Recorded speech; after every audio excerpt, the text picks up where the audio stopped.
Hello, and here we are hanging out in our Other People's Garden segment. And here today we're going to talk to Roxanne about her beautiful garden at her house.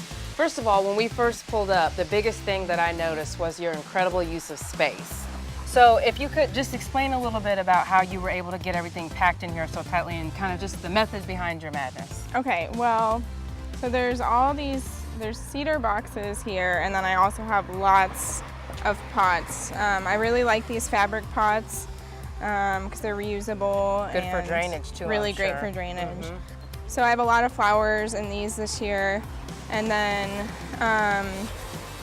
you know, it's just every bed has several different types of plants in them. So like this one, I've got jalapenos, peanuts, calendula, tall sea basil, eggplant, and zucchini.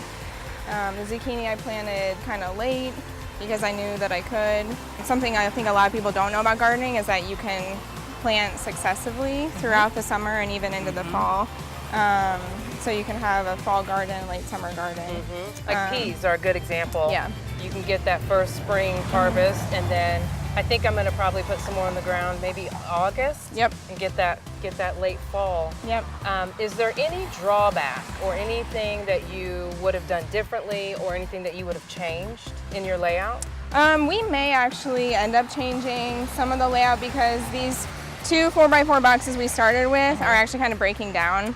Overall, I feel really good about the use of space. Sometimes my partner Josh is like, why don't we plant more vegetables up where the flowers are? And I'm like, no, that is the flower bed. It must stay the flower bed. Yeah. So, you know, I mean, every year what's in each box kind of changes, but overall I feel really good about the use of space and how I can cram everything in. Another eye-catching portion of your garden are your flowers here. So tell us what these are. So these are mostly zinnias here and some sunflowers.